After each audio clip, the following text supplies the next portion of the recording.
gumagana pa ang batas sa Pilipinas. Kahit mga elementary, tinanong mo yung tatay mo, gusto ba nating husgahan sa ibang bansa, sasabihin dito na lang. Hindi natin maunawaan yan. Ang batas sa Pilipinas gumagana pa. Nakulong si PGMA, nakulong si Joseph Estrada. Ang daming nakasuhan ng mga presidente. Gumagana yung batas, bakit kailangan ibigay natin sa ibang bansa? So, bago tayo magsimula, nandito ang ating kaibigan, si Captain Dado. Magandang gabi sa inyong lahat. Maraming salamat sa mga kaibigan natin na simula nung day 1 nandito na, pangatlong araw na ngayon, di ba? So maraming salamat sa inyo. Pasensya na kayo.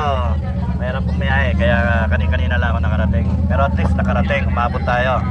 Ang panawagan ko sa inyo, hati-hati tayo, 2 grupo, 3 grupo.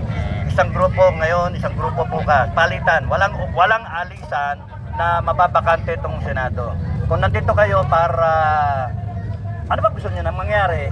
Tulungan ng Senado, tulungan ng senador, bato, tulungan yung lahat ng senador, o tulungan natin yung sarili nating kinabukasan.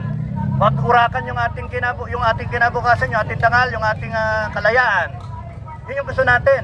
We want to make sure that our sovereignty is respected.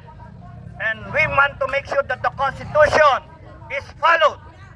Yun yung gusto natin. Ngayon, hindi tayo lumalabag sa batas. Ang gobyerno ang lumalabag sa batas. Kaya ang panawagan ko sa inyong lahat, ngayong gabi, magpakita kayo ng pag-alala, ng paninindigan, mga kababayan. Nandito sa Maynila, nandito sa mga karating na lumabas kayo.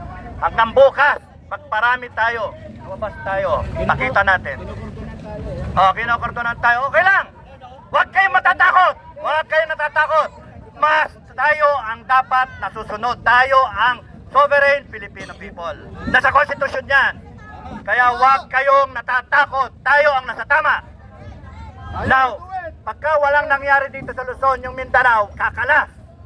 Gusto nyo ba kumalas sa Mindanao? Ayaw. Ayaw. Ayaw natin. Kaya kinakailangan paglaban natin yung nandito sa Luzon.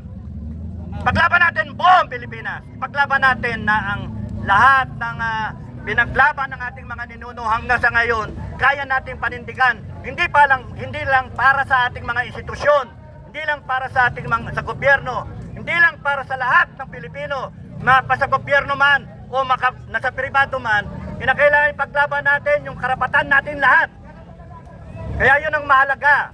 Kaya panawagan ko, kung kayo yung mga Pilipino na naniniwala sa karapatan ng Pilipino, naniniwala sa bansa na to, ngayon lumabas kayo. Tapusin na natin to. Ngayon ang hudyat. Maraming salamat.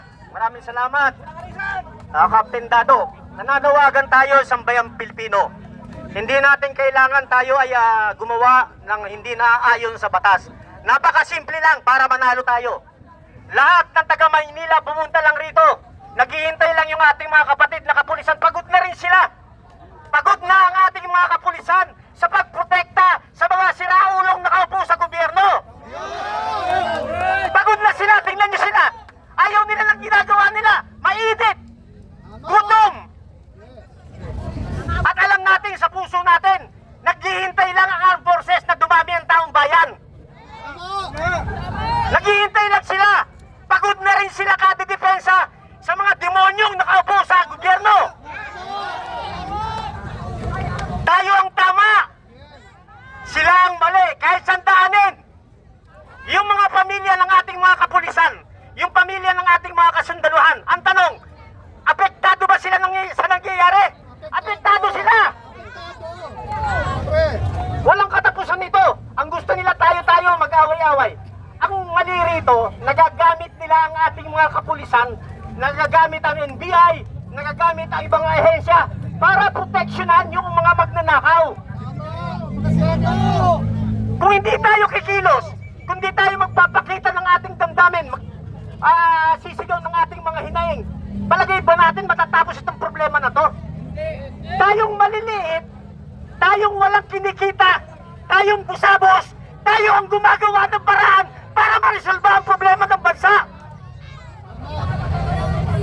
Kaya panawagan ni Captain Dado, panawagan natin lahat ng ating mga kababayan, NCR, pumunta na kayo rito.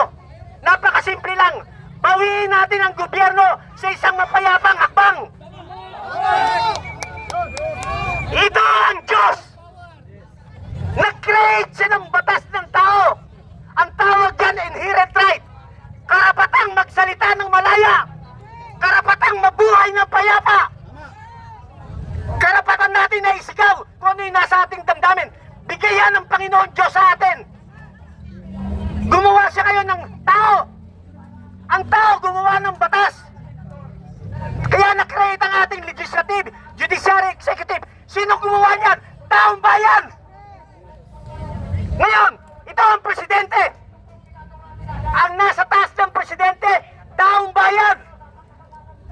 Ang inuutusan ng presidente para supilin ang ating karapatan magsalita, ang ating karapatan mabuhay ng payapa, ang inuutusan nila, ang Forces of the Philippines, ang ating PNP.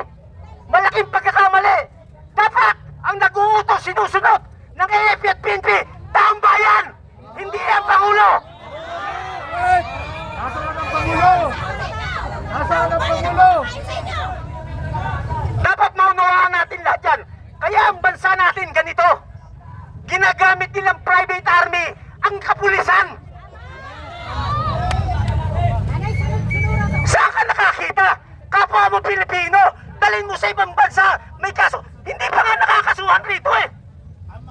Si Senator Bato, pag kinasuhan rito at dito ay natulan, bayad siyang makulong dito sa bansa natin. Wala pang kaso rito eh. Ito-turnover mo sa ibang bansa. Anong pinagkaiba mo sa isang makapili? Napakahirap. Dati rin naman nagserbisyo si Senator Bato sa ating kapulisan. Alam ng ating mga kapatid na kapulisan ang damdamin ni Senator Bato de la Rosa. This is not about personality. Kung nagagawa nila sa presidente yan, nagawa nila sa senator, pwede nilang gawin sa ordinaryong mamamayan. Eh kung bumaliktad ang sitwasyon, ang Panginoon Diyos, kahit wala tayong gawin, pag gusto na ninyang mangyayari ang lahat, kagaya ng pagpapalit ng majority sa Senado.